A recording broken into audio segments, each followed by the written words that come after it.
Ya ves, salió feo. Sí. Entonces la comida. Ajá, salió la controversia. Bueno, vamos a empezar. Ahí se escucha bien. Sí. Bueno, hoy nos toca hablar de un padecimiento que en la actualidad pues, nos deja a México en el primer lugar mundial de diabéticos. Como ustedes saben, en China hay 100 millones de diabéticos. En México aproximadamente hay 100,000 muertos al año de diabéticos, pero en China, por número y por porcentaje, pues México es el primer lugar mundial. Y en este caso también queremos mencionar que la diabetes dentro de la medicina moderna se considera una enfermedad controlable, no es una enfermedad curable. Nosotros vamos a hacer un análisis para explicar por qué se puede llegar a curar la diabetes. Pero antes queremos enseñarles las estadísticas y la información principal. Por ejemplo, en 2016, la Organización Mundial de la Salud, el 7 de abril, aprovechó para dar a conocer información importante sobre la diabetes, con el lema "A vencer la diabetes". Y esto causa una gran conmoción, ya que el número de diabéticos se multiplicó por 4 a partir de 1980, al pasar de 108 a 422 millones de personas con diabetes metabólica, la cual tiene como principal factor de riesgo la obesidad y el sobrepeso, principalmente por una alimentación equivocada, además del sedentarismo y o falta de actividad física. Lo interesante es que a nivel mundial en 1980 se registraban 3 diabéticos cada segundo y en 2014 13 nuevos diabéticos cada segundo. En 2012 murieron por diabetes 1.5 millones de personas a nivel planetario. 171 por hora, 2.9 muertos por minuto, es decir, un muerto por diabetes tipo 2 cada 21 segundos en el mundo. La Secretaría de Salud de México informó que en 2015 murieron 90,000 personas por diabetes, 247 por día, 10.3 por hora, es decir, un mexicano muerto por diabetes cada 5.8 minutos. Después, en 2017, la Secretaría de Salud informa que ya no son 90, ya son 98,000 mexicanos los que mueren a causa de diabetes. Y entre 2000 y 2015 fallecieron más de 1.100.000 personas por esta causa, cifra similar al número de muertos durante la Revolución Mexicana.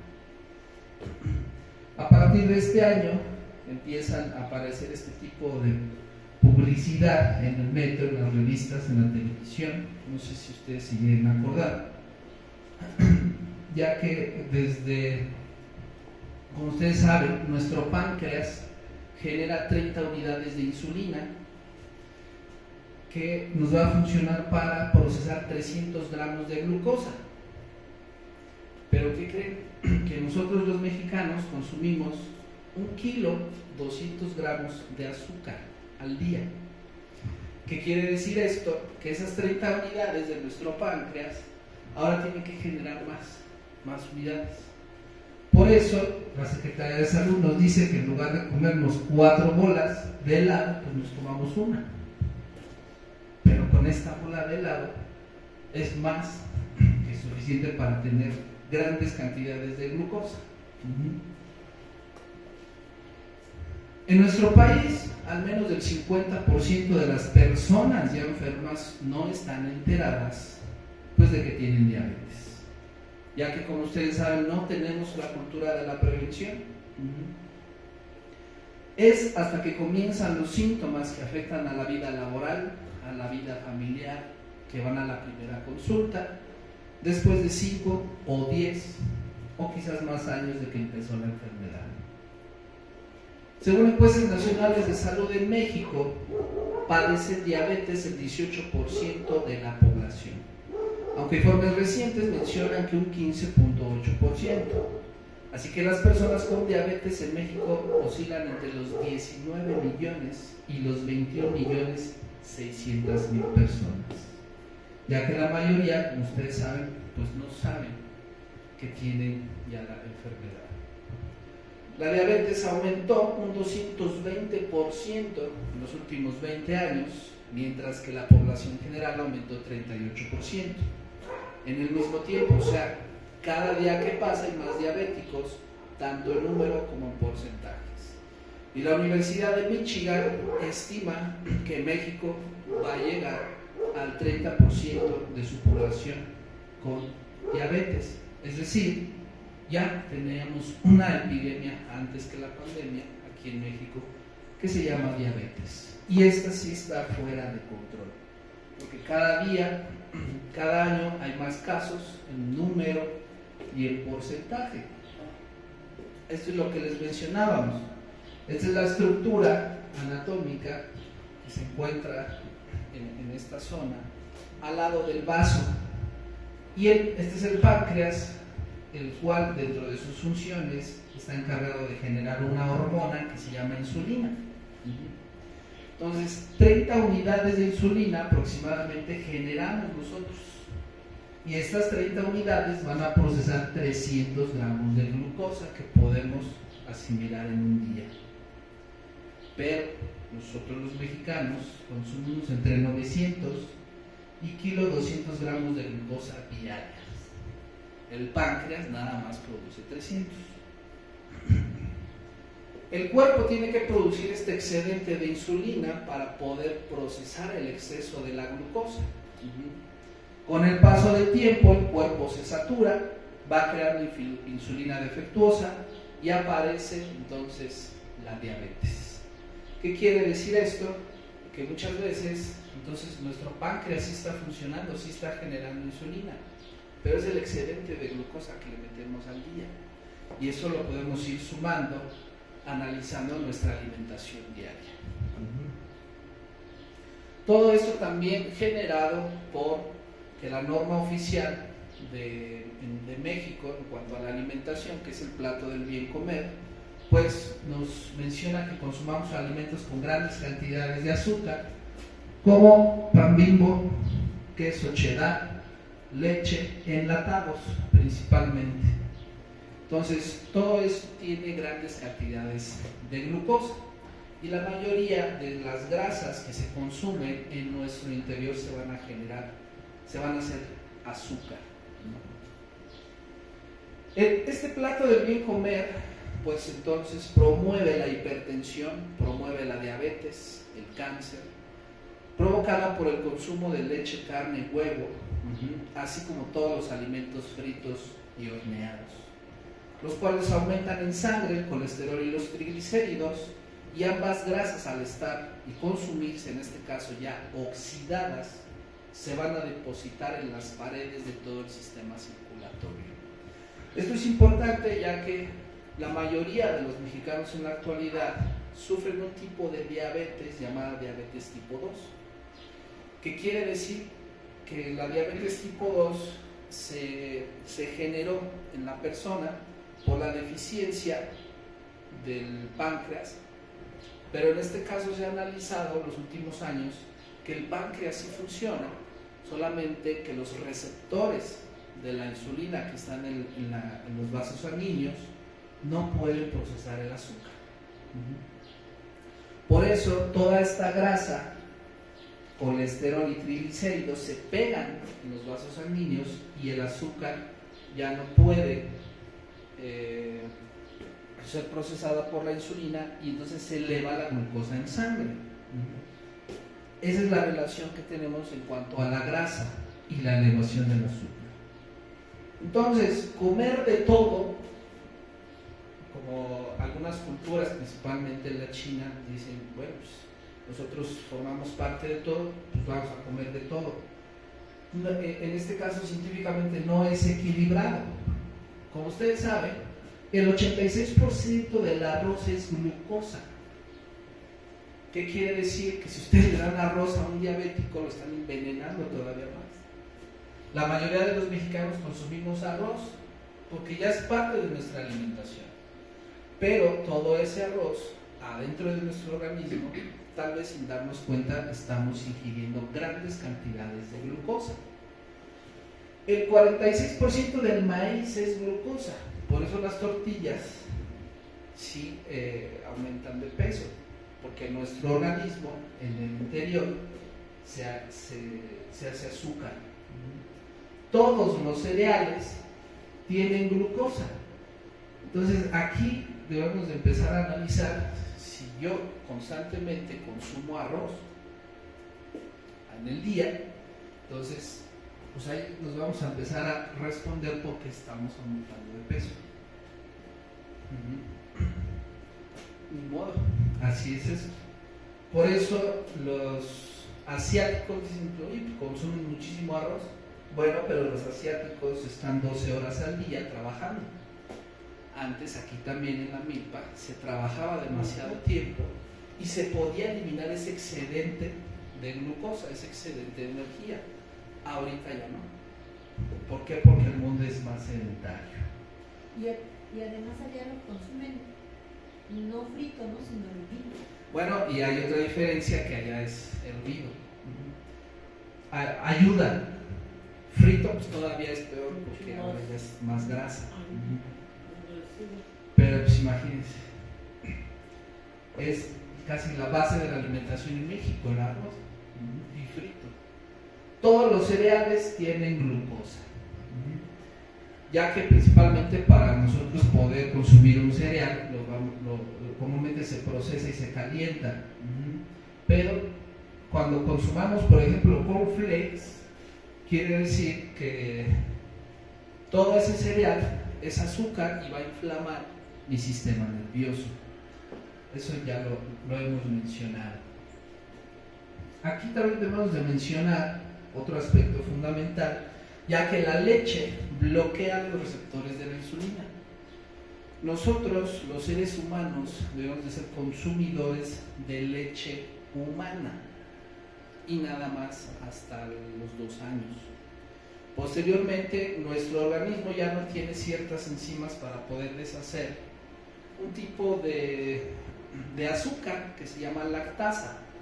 Esta lactasa de la leche nuestro cuerpo ya no la procesa, y principalmente la de los mexicanos.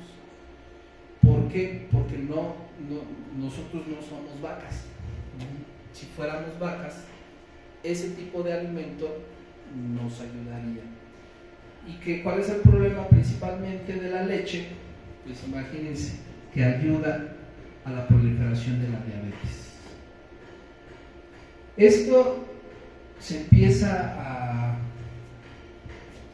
tomar noticia porque en 2006 en Inglaterra se realiza un estudio con niños menos de 10 años que han muerto en varios accidentes. Y de 5 años. De estos niños, del 100%, se les hicieron estudios a sus vasos sanguíneos y se observó que el 90% de ellos ya tenían las arterias del corazón tapadas entre un 10% y un 30%.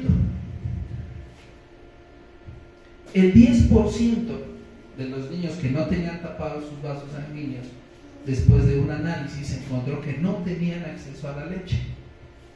Entonces, problema darle leche a los humanos y principalmente de las fórmulas lácteas. Todavía son peores. A partir de este estudio, en 2007 queda prohibida la venta de leche en las escuelas en Inglaterra.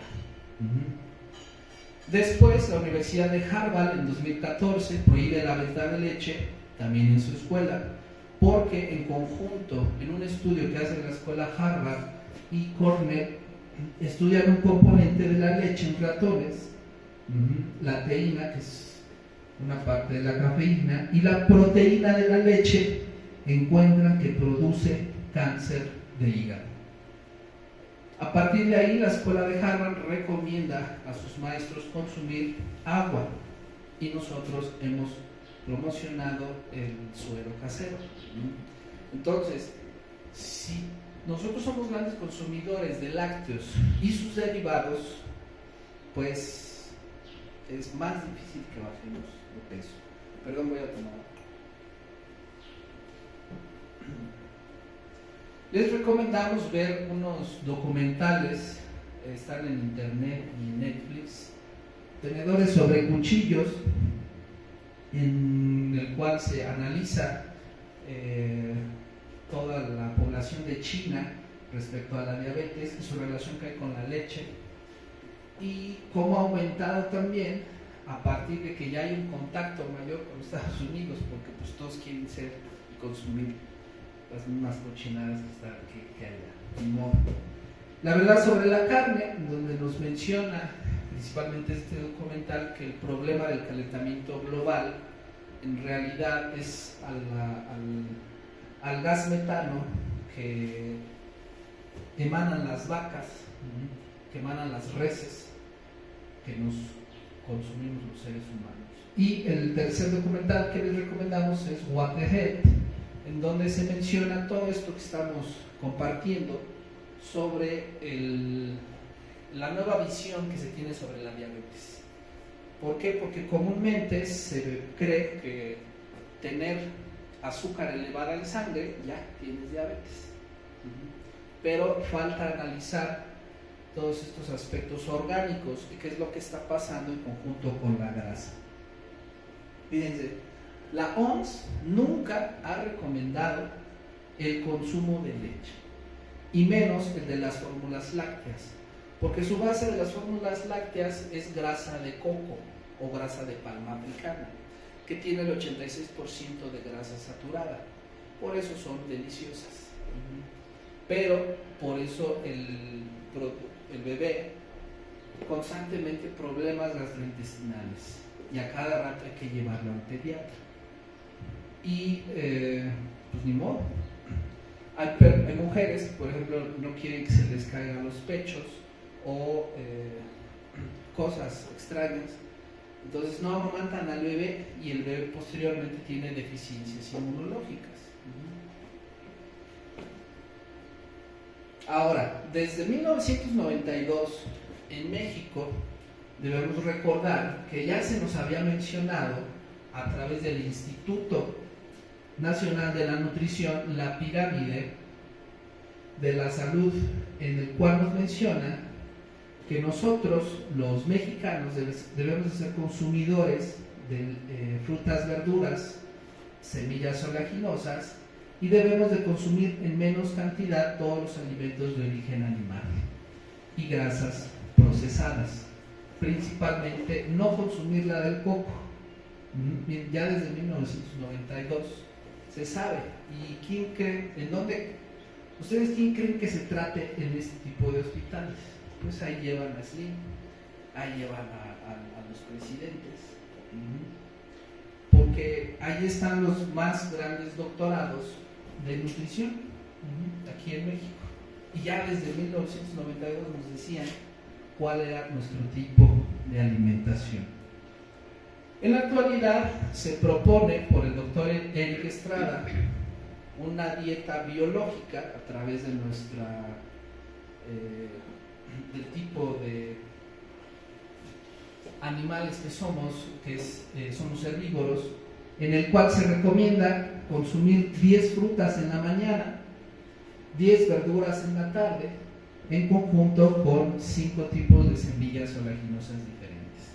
Esa es la alimentación biológica. Esa es la alimentación que nos va a mantener nuestro peso ideal incluso. Y al final pues hay que tomar decisiones, tenemos que tomar decisiones. Son ricas, es rico el arroz, es riquísimo, con frijoles, con mole, con pollo. Imagínense. Pero si todo eso, imagínense, me va a dar 1 kilo de azúcar a mi organismo y mi páncreas no va a poder procesar, pues efectivamente vamos a engordar. Entonces hay que ir tomando decisiones, y a veces pues ni modo, nos encanta la comida, pero también debemos de aprender a amar nuestras monjas. Ajá. ¿Por qué? Porque son estereotipos, principalmente. Ya ven que en la antigüedad las personas que estaban obesas se les llamaban personas hermosas, porque es frondoso, hermoso. Ahorita pues, los estereotipos de la estética cambian constantemente, pero con llevar este tipo de alimentación, ya hemos mencionado cómo empiezan a regenerar nuestras células, y aproximadamente en un año se regeneran todos nuestros órganos. Bueno, todo esto de la alimentación lo pueden checar en nuestros videos pasados, ya que hemos ampliado bastante esta parte. En el tiempo prehispánico se estima que el 2% de la población padecía diabetes en esta parte, y pues ahorita imagínense más del 18%. O dejamos de consumir glucosa o la quemamos haciendo ejercicio. Y aquí debemos de mencionar que hay varios tipos de azúcares. Entre los más fundamentales está la sacarosa y la fructuosa. La fructuosa es un tipo de azúcar que viene en las frutas. Todo lo dulce de las frutas es fructuosa. Nuestro organismo sí puede procesar la fructosa, o sea, el azúcar de las frutas. El que nos hace daño, el tipo de azúcar que nos hace daño se llama sacarosa. Y la sacarosa proviene de la caña. Todo el proceso que se le hace a este tipo de azúcar es el que viene en los refrescos, es el que viene en las aguas, y la sacarosa genera grasa en nuestro organismo. Por eso nosotros debemos de consumir fructosa en vez de sacarosa. Adelante, buenas tardes. Ahora, si nosotros tenemos un excedente de glucosa, de azúcar, debemos de quemarla. ¿Cómo? Pues moviéndonos. Como ustedes saben, los seres humanos estamos diseñados para caminar 30 kilómetros diarios o correr 10 kilómetros diarios. Entonces imagínense cuánto nos está faltando al día. Pero yo a veces sí lo hago. 30 kilómetros. 7. Ajá, ahora ya nada más falta la alimentación. ¿Por qué? Porque el ejercicio no es para bajar de peso. Una pregunta. Ajá. Me comentaban que no se puede consumir, por decir, 3 frutas. Si yo quiero consumir una naranja, un plátano y una manzana, no los puedo. Sí, en este caso hay diferentes tipos de investigaciones, diferentes tipos de escuelas en los cuales toman pues, sus estudios. Ese es un tipo de lineamiento con algún nutriólogo específico. ¿Qué queremos decir? Que puede ser, pero desde nuestra parte biológica, desde nuestro análisis biológico, nosotros estamos diseñados para consumir frutas y verduras. Ahora, hace unos 80 años, la manzana que usted se comía no es la misma que ahorita. Hay ya menos minerales en la tierra. Entonces, ¿qué quiere decir? Que entonces yo, como debo de consumir vitaminas, minerales, grasas, hierro, todo eso, entonces yo debo de aumentar la cantidad de frutos. Antes era nada más 4 frutos al día, pero por esta falta de nutrientes que se ha visto, se tiene que aumentar a 10. Y sí se puede combinar todas las frutas, no hay ningún problema. La única fruta que no deben de consumir las mujeres después de la menopausia es la toronja. ¿Por qué? Porque altera el aspecto hormonal. Y esa sí la utilicé yo un tiempo para justamente bajar de peso. Para bajar de peso. Sí, pero sí baja de peso, nada más que en la mujer sí genera esta alteración intestinal y se elevan los bochornos, se eleva toda la sintomatología. Entonces, en conjunto con las 10 verduras, ahí vamos a poder procesar toda la fructuosa, todo el azúcar de las frutas. Pero no nada más vamos a consumir frutas, porque si consumimos nada más frutas nos vamos a llenar de mucho azúcar. La gente somos mañosones. Debemos de consumir también verduras. Y bueno, también debemos de mencionar que, por ejemplo, en la actualidad se han bajado los niveles de referencia en cuanto a la diabetes. Tiene 120 en la química sanguínea, ya tienes diabetes, imagínense. Por eso la enfermedad se ha vuelto uno de los mejores negocios. Tienes 120 de glucosa, aquí está tu metformina o aquí está tu dimenclamida y en casos más graves pues tu insulina. Y ahorita ya se está utilizando también la metformina para bajar de peso. La gente lo está tomando mucho para bajar de peso. Está de moda. Bueno, el 14 de noviembre de cada año se conmemora el Día Mundial de la Diabetes y en honor al fisiólogo que logró aislar la insulina, Frederick Van Tigny. Frederick Van Tigny y su asistente Charles Bess anunciaron el descubrimiento de la insulina después de un breve periodo de unos cuantos meses en trabajos experimentales con perros, y este hallazgo pues les mereció el premio Nobel. Como ustedes saben, la insulina es una hormona que ayuda al azúcar a entrar a las células para darle energía.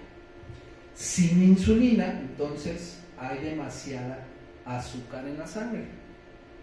Con el tiempo, el nivel alto de glucosa en la sangre puede causar problemas serios en el corazón, en los ojos, en los riñones, los nervios, las encías y los dientes. Y dentro de la medicina moderna se manejan 3 tipos de diabetes. La diabetes tipo 1. En la diabetes tipo 1, las células pancreáticas destruidas no pueden producir insulina. ¿Qué quiere decir eso? Que esta es una diabetes genética. El páncreas no funciona, no está generando células beta pancreáticas. Por eso la persona se corta y tarda mucho en cicatrizar. Hay principalmente este tipo de sintomatología.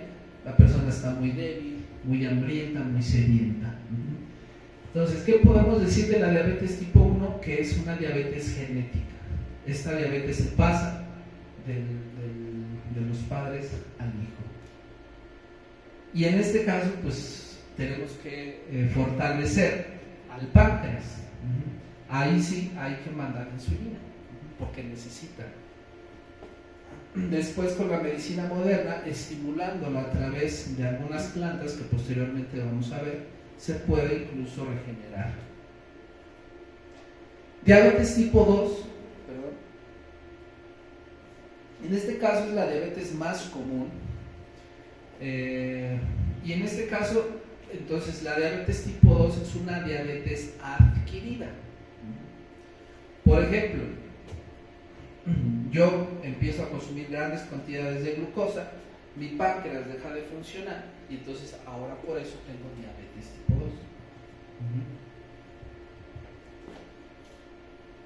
2. La sintomatología es muy variada, no podemos dar así a ciencia cierta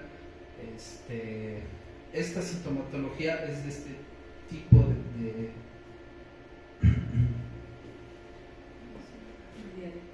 de diabético. Por ejemplo, hay personas que tienen mucha sed, hay personas que orinan frecuentemente y hay personas que no tienen mucha sed, que no orinan frecuentemente. A eso nos referimos. Y bueno, lo que les tenemos que mencionar, de acuerdo a la medicina tradicional, es que miren, este es el páncreas y este es el vaso. Todos los nutrientes que llegan a los intestinos son absorbidos por estas venas, ¿no? Estas venas se van anatomorfando y van a llegar directamente al hígado. ¿Qué quiere decir esto? Estas venas se llaman mesentéricas, de mesomedios y de enterointestinos. Entonces, toda la absorción, por ejemplo, del azúcar va a ir directamente al hígado. El hígado, como ustedes saben, es un apodo ni siquiera se llama hígado, porque hígado viene de higo, y el higo pues es una fruta. El verdadero nombre del hígado se llama hépatos, que quiere decir la puerta de las enfermedades. Por eso el hígado es un órgano especializado para separar sustancias.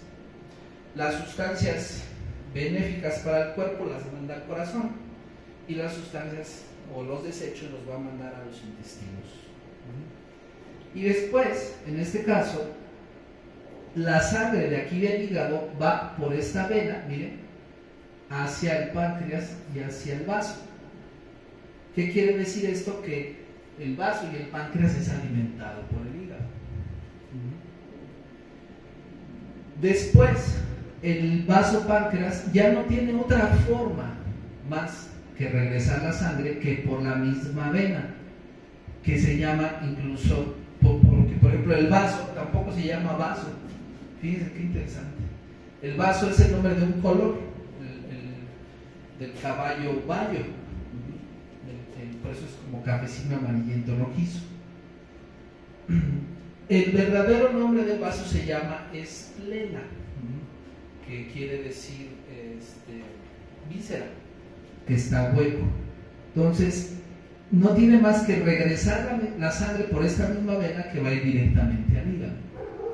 Todas estas alteraciones, entonces, que se generan en el vaso y el hígado, son estimuladas por el hígado. Ustedes no sé si alguna vez habrán escuchado que después de un coraje se le dispara la diabetes. Eso es lo que pasa, que cuando hay un coraje, lo mencionábamos el seminario pasado, hay una alteración emocional, se eleva el calor, en este caso, por ejemplo, del hígado, ya no puede procesar bien los nutrientes y manda toda la toxina al vaso páncreas. Entonces aquí estos vasos sanguíneos se empiezan a tapar de grasa, y al taparse de grasa el vaso sanguíneo, por eso la insulina que está aquí ya no puede procesar el exceso de azúcar. ¿Qué quiere decir? Que la persona sí funciona su páncreas, pero como está tapado de grasa los vasos sanguíneos, por eso no se puede procesar. Oigan, y si nosotros limpiamos la vena esplénica, pues empieza a volver a pasar la insulina. ¿Qué quiere decir? Que empieza a bajar entonces los niveles de glucosa. Esa es la diabetes tipo 2, de acuerdo con la medicina tradicional. De acuerdo con la medicina moderna, simple y sencillamente deja de funcionar el páncreas, pero estamos viendo que a veces no es, más bien no es así. Si nosotros entonces adquirimos nutrientes en nuestros intestinos y en nuestro sistema digestivo, el hígado lo va a separar muy bien y va a mandar correctamente los nutrientes hacia los demás órganos. Por eso. Si alguien tiene alguna duda, me indica. Bueno, el tercer tipo es la diabetes gestacional, que es una diabetes mientras está creciendo el producto, y principalmente es por la alteración de las grasas en el organismo. La mujer va a empezar a manifestar fatiga, hambre excesiva, sed frecuente y micción frecuente, y en casos más fuertes puede presentar eclampsia o un tipo de preeclampsia. Hay que trabajar de la misma forma, bajar el excedente de grasas y el excedente de azúcar para que el producto no tenga ningún problema al nacer. ¿Qué es micción? Es orina. Micción quiere decir orina frecuente, está yendo a cada rato, que incluso sea insípida, incolora, o sea, que sea transparente.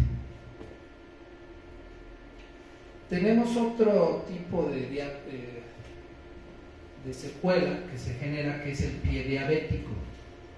El pie diabético es una infección que se genera después de una ulceración en la cual hay destrucción de los tejidos profundos relacionados con alteraciones neurológicas y distintos grados de enfermedad vascular periférica en las extremidades inferiores. Como ustedes pueden observar, miren, el hígado está del lado derecho y el vaso está del lado izquierdo. Comúnmente las personas que empiezan a tener pie diabético es porque es en la pierna izquierda, porque esta pierna está relacionada con el vaso. Y de aquí hay un estímulo directamente en una vena, se llama la vena safena, que va por la parte interna. Esa es la que se empieza a bloquear. Pero los bloqueos, cuando se manifiestan en el exterior, es porque el bloqueo ya está aquí en el interior. O sea, los bloqueos sanguíneos y de grasa se empiezan a hacer aquí y se reflejan en el exterior. Por eso el pie diabético es una manifestación de cómo está adentro del cuerpo. La amputación de la extremidad inferior del afectado es reconocida como un elemento importante en el padecimiento. ¿Ustedes quisieran que les quitaran la vesícula biliar? No los escucho. No. ¿Ustedes quisieran que les amputaran una parte de su cuerpo? Pues la medicina moderna ese es el único remedio que llega a tener, amputación. Y desde la medicina tradicional, a través de los tratamientos, pues tenemos una curación.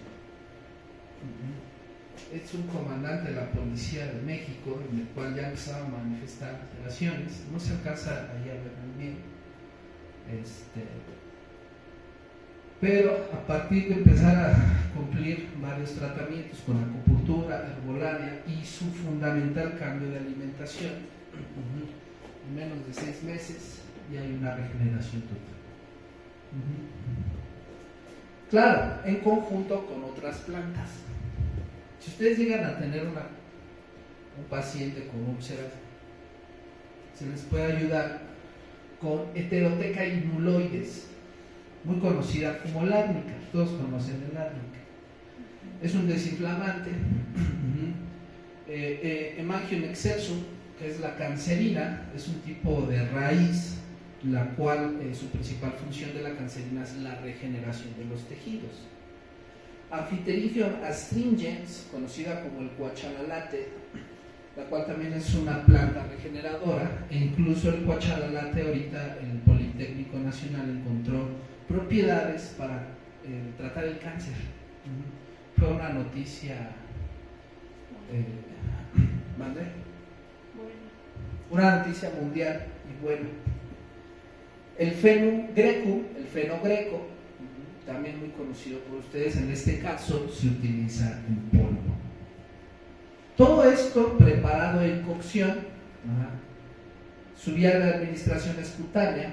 Se prepara una cubeta de estas plantas y se mete el pie diabético.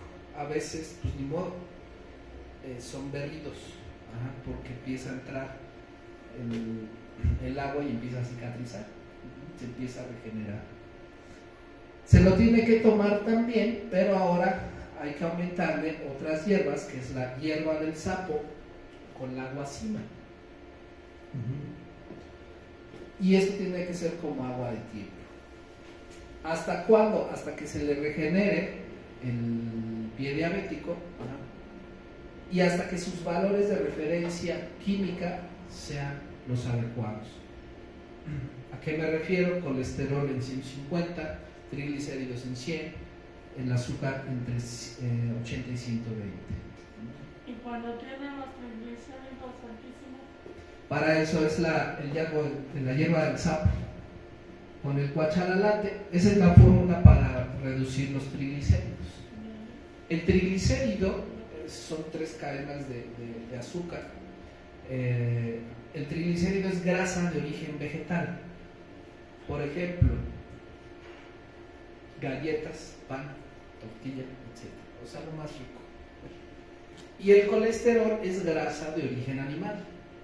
Esa es la diferencia. Porque decía una tía, tiene diabetes, y dice que cuando tiene los triglicéridos altísimos, va de la mano de la diabetes. Es lo que explicábamos hace rato. El triglicérido es grasa de origen vegetal. Entonces esta grasa se pega en los vasos sanguíneos y por eso ya no puede procesar la glucosa. O sea, sí va de la mano. Incluso a veces con el colesterol también. Una pregunta, ¿qué tan cierto es de que la manzana con la avena licuada con un vaso de agua baja la grasa de Los triglicéridos, no sabría decirle. Ahí sí no tengo conocimiento. Es que yo he visto De esa que parte. sí dice que esa Es que- te ayuda, Ajá. pero después la avena te perjudica en otro aspecto, entonces como que no voy tanto a la manzana Ok. con avena. Pero Bueno. ¿qué pasaba? Ajá. Mi esposo los tuvo muy altos un tiempo, después se me desmayó cuando los tenía altísimos y le dieron esa receta, bueno, esa se lo dio el doctor y sí se le controló, pero yo lo quise hacer, necesito la prueba. Sí, Yo sí, lo sí. quise hacer y en lugar de que eso me producía hambre.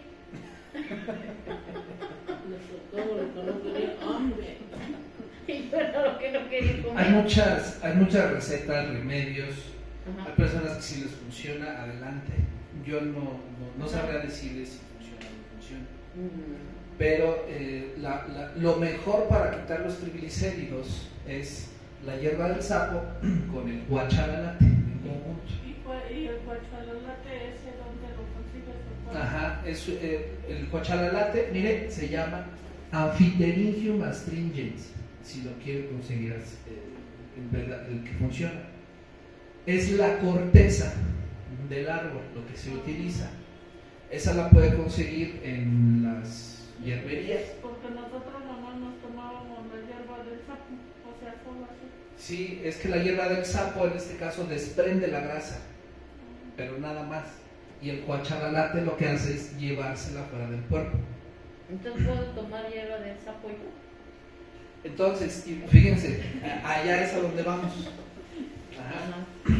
¿Por qué? Porque el tratamiento para la diabetes, como estamos viendo, pues la antesala de la diabetes muchas veces es sobrepeso y obesidad. No necesariamente en todos los casos, porque después empieza a haber una afectación y empiezan a bajar de peso por una alteración metabólica. Entonces, para bajar de peso como efecto secundario, pues sí, sería el guachalalate, la hierba del sapo y la cola de caballo. Dimos la fórmula en el segundo seminario, al ratito la volvemos a dar.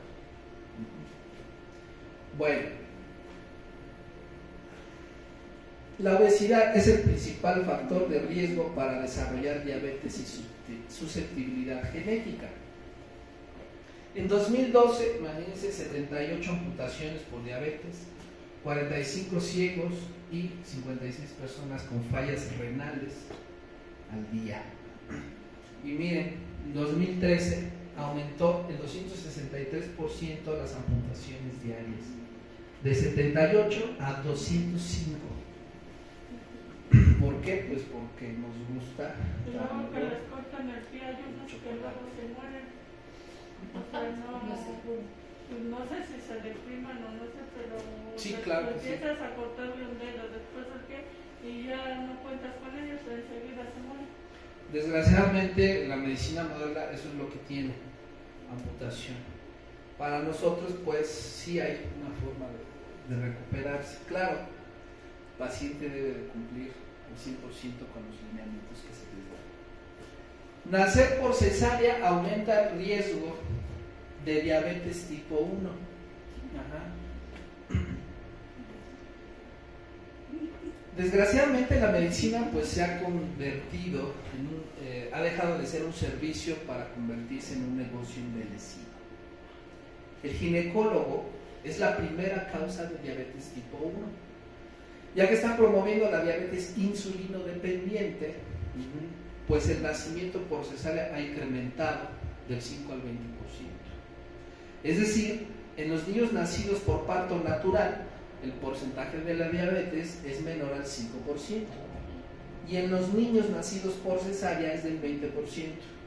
La prevalencia de diabetes tipo 1, de acuerdo con un estudio hecho con grupos de 10.000 niños en Europa.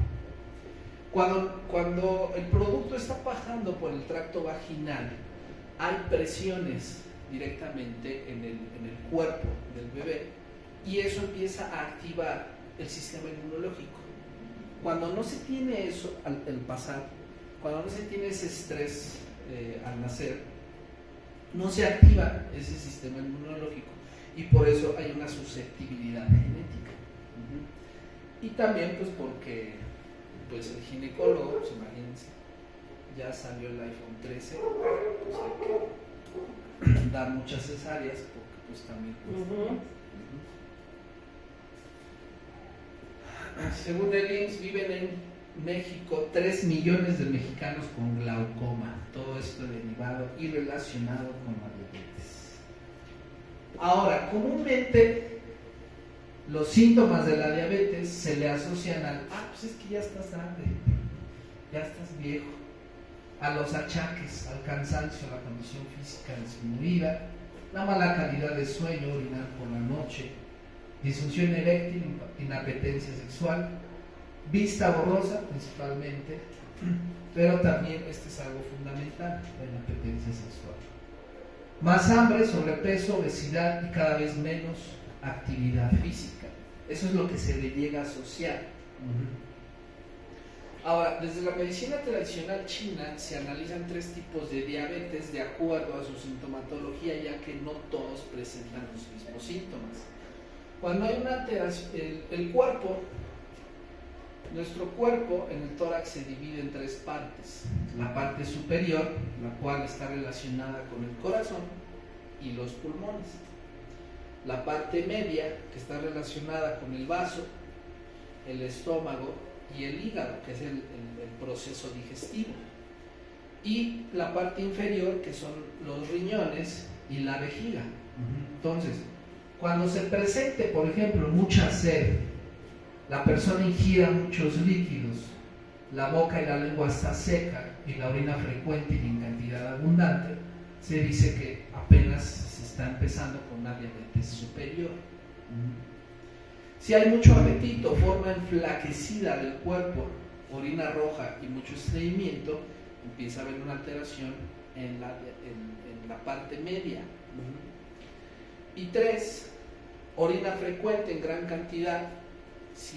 Fíjense, antes el diagnóstico era muy diferente en la actualidad porque antes se tenía que probar la orina y dependiendo a su sabor era el tipo de padecimiento que tiene.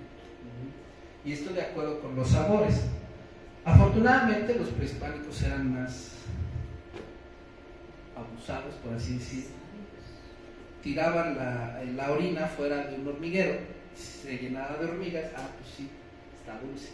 Si no, pues imagínense, a probarla. Hay una película que les recomendamos en Netflix donde hablan, se llama La Papisa. Muy controversial esa película, pero se la recomendamos, que es de una médica que llega a tratar al Papa y ahí le hacen esta prueba de orina. Entonces, si la orina es dulce, pues ya, la persona tiene diabetes. La cintura está adolorida, las piernas blandas, se nota enflaquecimiento y las fuerzas agotadas. Entonces, a veces va aumentando hasta que se afecta ya todo el organismo. De las personas con diabetes que están en tratamiento médico, México informó en 2011 al Sistema Nacional de Salud que tenía una eficacia del 1%. Pero el INEGI dice que no, que es el 5%. Es decir, de cada 100 diabéticos con tratamiento, solo 5 están en control. Llama la atención que Estados Unidos reportó a la OMS una eficacia del 12%. Es decir, el control de la diabetes no depende de los medicamentos. Depende del estilo de vida, alimentación, ejercicio físico, control del estrés y asumir una actitud ante la vida de una persona sana y feliz. estoy contento consumiendo frutas y verduras. El control de la diabetes no depende de los medicamentos, si así fuera, pues ya no habría diabéticos. En la realidad, cada día hay más enfermos, tanto en porcentaje como en número, porque pues no respetamos nuestras leyes biológicas, principalmente de alimentación.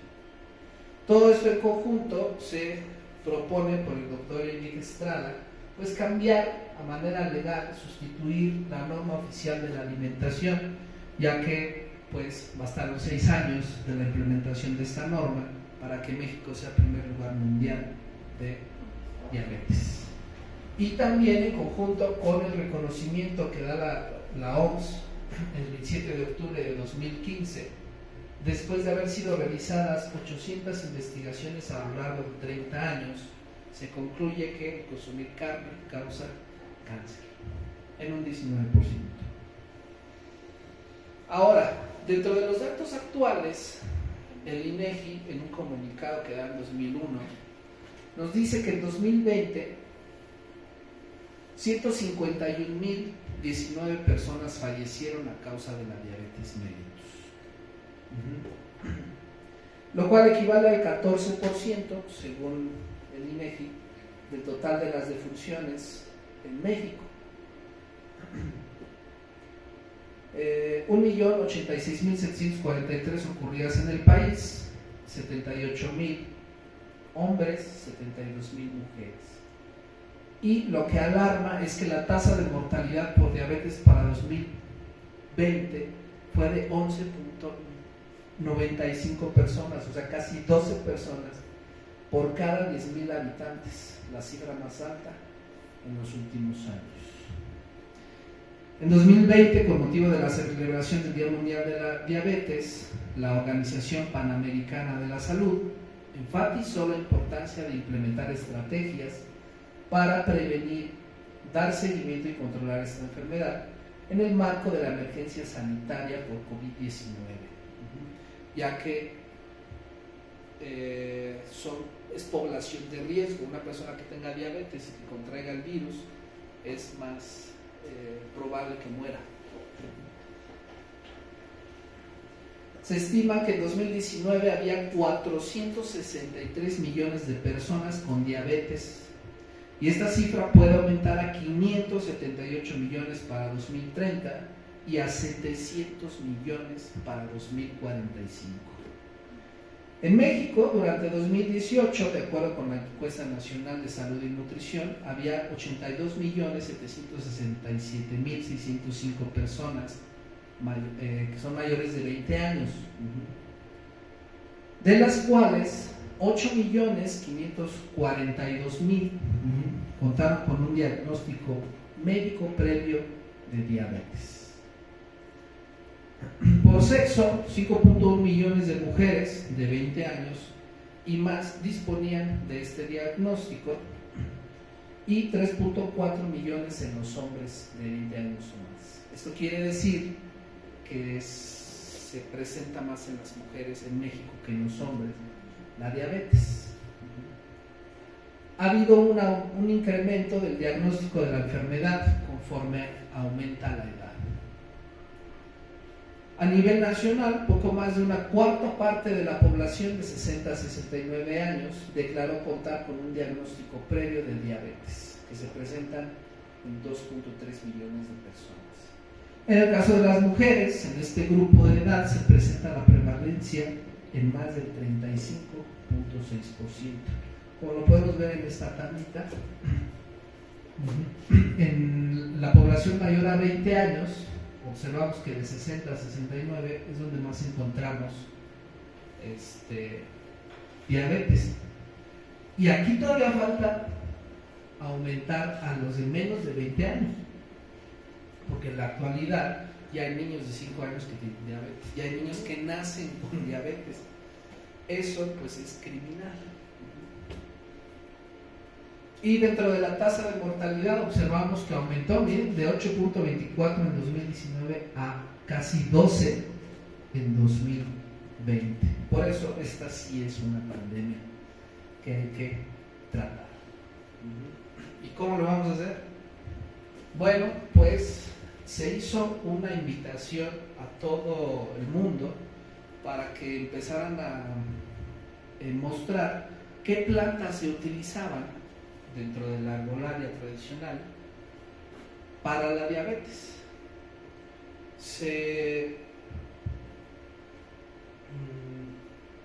La mayoría de los países coincidieron en que utilizaban a la pasiflora para tratar a la diabetes. Es la pasiflora incarnata, muchos la conocen como... Ay, se me fue el nombre. Ahorita les digo. Es una flor muy... se le llama también nombre flor de la pasión, pasiflora. Se utiliza en México principalmente para los problemas nerviosos, pero lo que vamos a utilizar son las hojas en cocción vía de administración oral. La encontramos en América Latina y en la India Oriental. Y lo interesante es que en el estudio que se hace en el Monte Sinaí se encuentra que la armina, uno de los principios activos presentes en las hojas de la pasiflora, promueve la proliferación de células beta del páncreas, lugar donde se produce la insulina. ¿Qué quiere decir? Que entonces, si hay un insulino dependiente, cuando empieza a tomar la pasiflora, se va a empezar a regenerar su páncreas. Aquí está la molécula.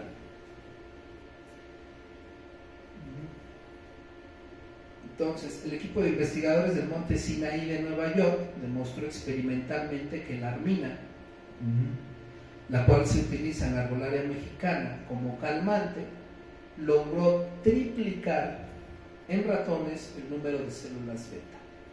En otro grupo experimental se implantaron a los ratones grupos de células beta humanas y en todos los grupos se observó la multiplicación de las células responsables de la fabricación de la insulina, la hormona que controla los niveles de glucosa en sangre en mamíferos.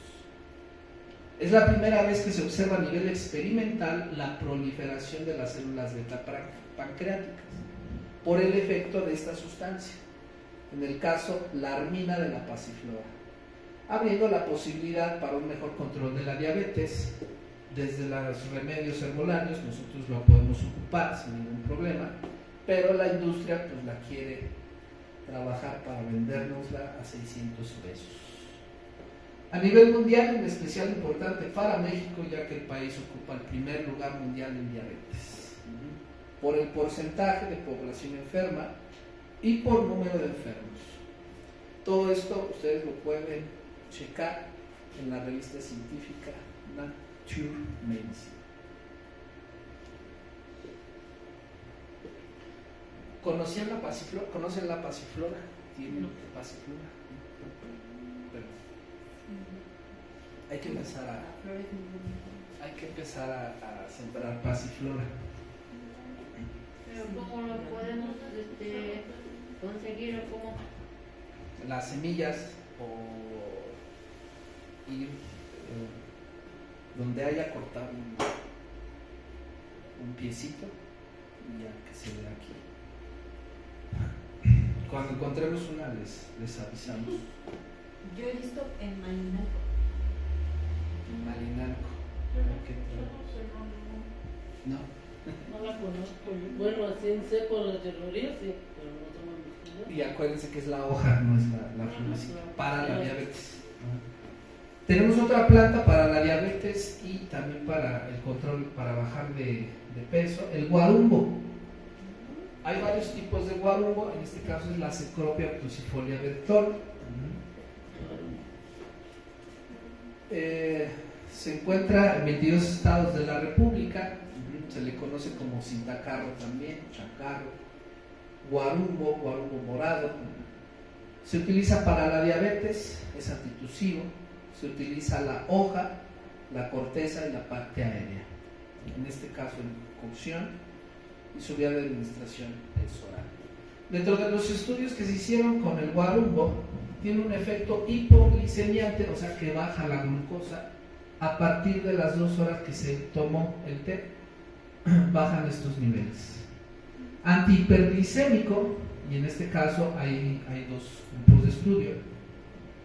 En el primer grupo se le inyecta la glucosa en vena y después de darle el guarumbo, en 6 horas se regulan los niveles de glucosa. En el grupo control se le inyecta glucosa por la vena y a las 8 horas se regula el nivel de glucosa.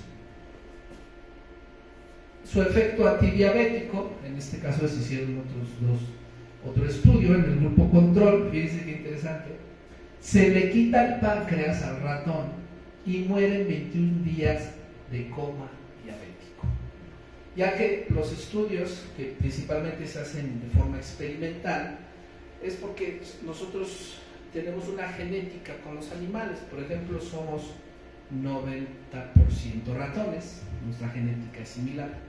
Somos 56% gallinas, somos 99% chimpancés, por eso. Entonces, en el grupo de estudio se le quita el páncreas a la rata y la glucosa no se normaliza, pero la rata no se muere con el guarumbo. Aquí ya tenemos en este estudio que, bueno, después de 21 días sin tener la rata se muere por coma diabético. Después tenemos otro tipo de plantas, Nidosculus chayamansa, la chaya. No sé si también la conocen, no la conocen. Que incluso también se come, agua de chaya. Comúnmente se encuentra más en el sureste mexicano, Tabasco, Chiapas, Quintana Roo. Tiene efecto antidiabético, diurético, se utilizan las hojas incluso así como para ensaladas, vía de administración oral. Dentro de la chayamansa contiene cropina, algunas sustancias, aceites esenciales, compuestos terpénicos. Hay otro tipo de Nidusculus, que en este caso es el Multibulus, y pues es la mala mujer. ¿Vale? Así bueno, los que le pusieron el nombre dijeron que porque pica. Por eso le pusieron mala mujer. A veces, pues, no, es un nombre común, por eso. Pero el nombre científico es Nidusculus multibulus. Porque miren, tiene espinas. Se tiene que preparar un té. Y bueno, dentro de este aspecto también los nombres los da la propia planta en comunicación con la persona que vaya a cosecharla. Por eso dentro de la generación de los conocimientos antes se creía que era error, prueba y error, y en este caso no es así. Y bueno, pues ahí está. Así que la misma planta pide su nombre. Es muy controversial hablar de estos aspectos. Se le conoce como mujer lisa, ortiga en algunos lados, totopo o chichicastli.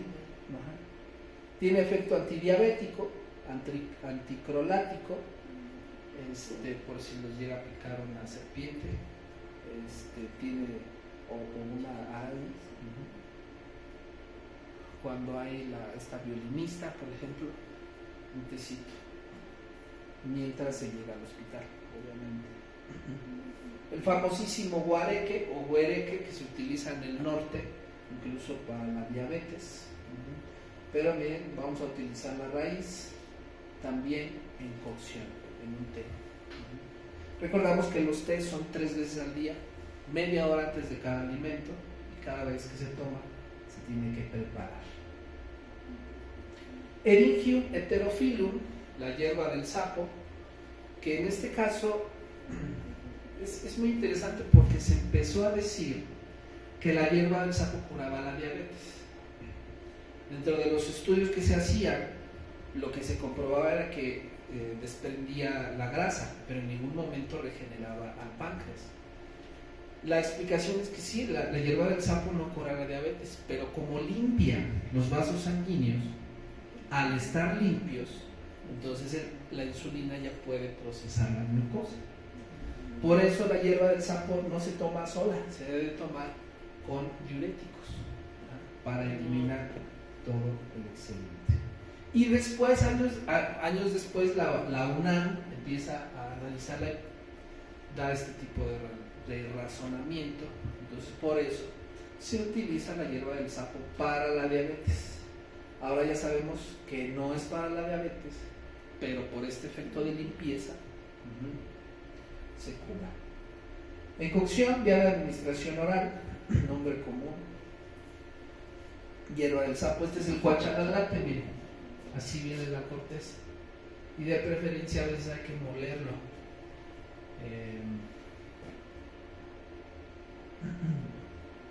Si se puede.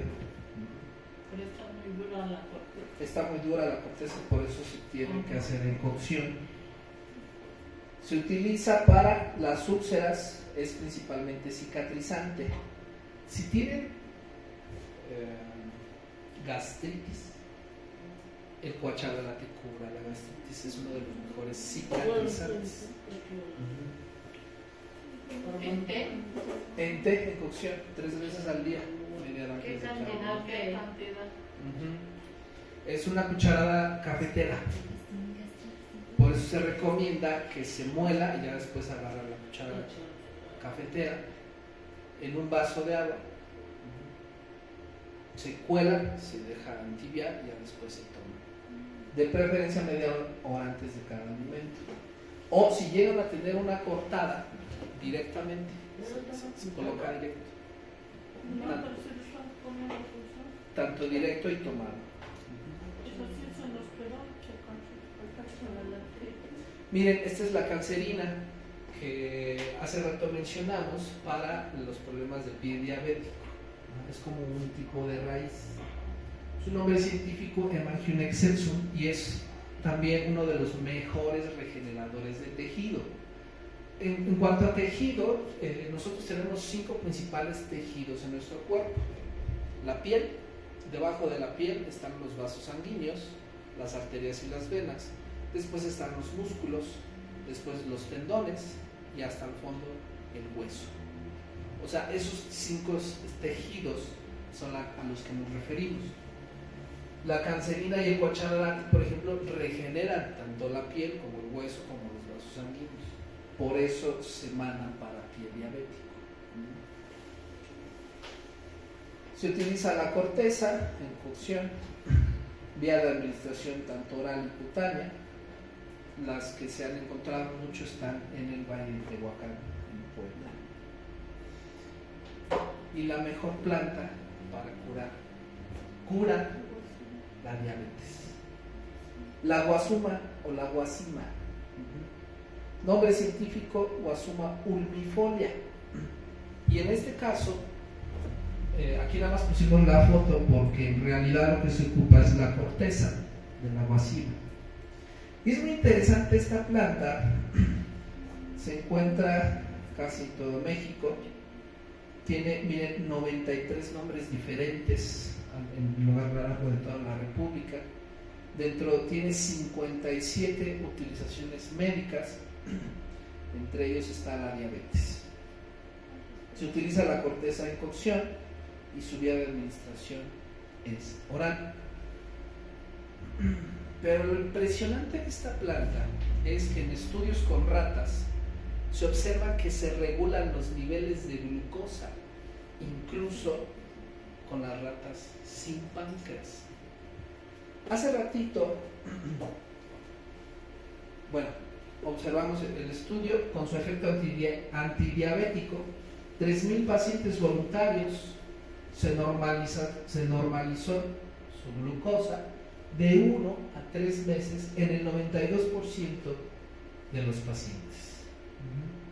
Esto se presentó en la Escuela para Diabéticos en el 5º Congreso Latinoamericano de Medicina Natural y Tradicional 2005. Entonces,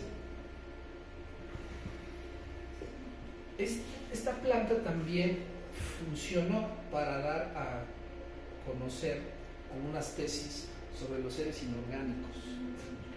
¿Por qué? Porque los estudiosos, platicando con los curanderos en este caso un personaje que se llama Don Chon, Eric Estrada le dice que si habla con los muertos, y Don Chon le dice sí. Entonces queremos buscar una planta que no se haya utilizado para curar la diabetes. Entonces Don Chon, en un lugar oscuro, con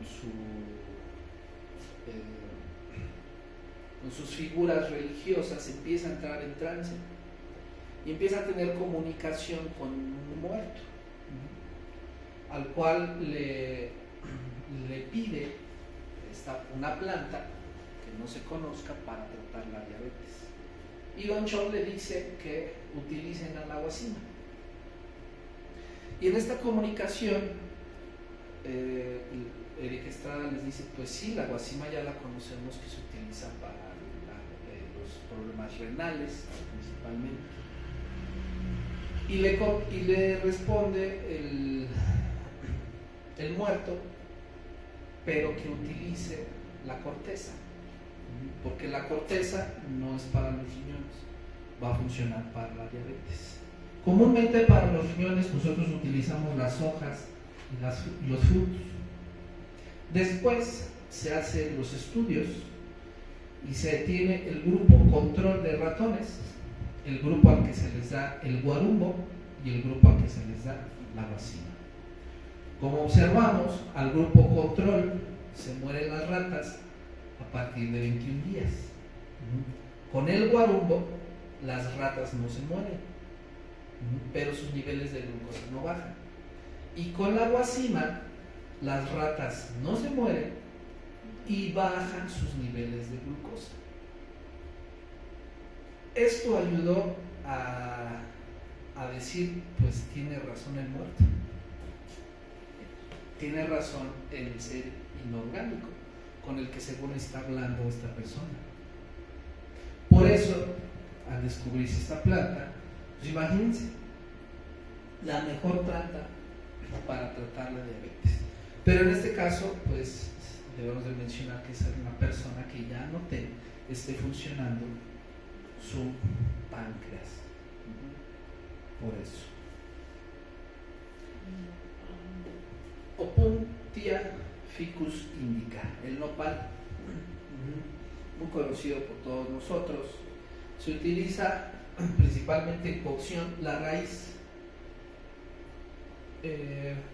o a crudo, a mordidas, el fruto.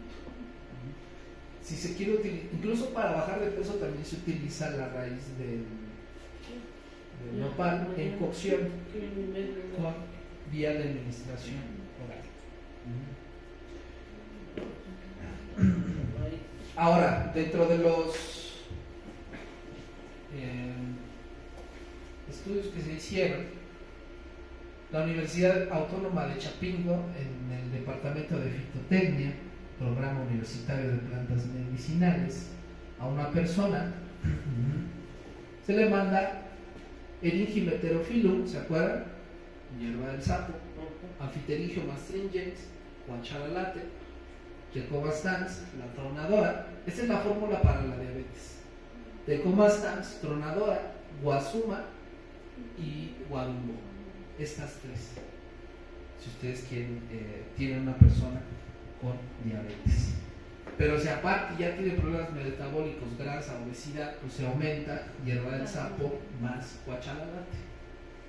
Y en un hombre de 63 años, en 1984, lo diagnosticaron en 1984, se medicaba 40 unidades de insulina normal y 15 unidades rápida.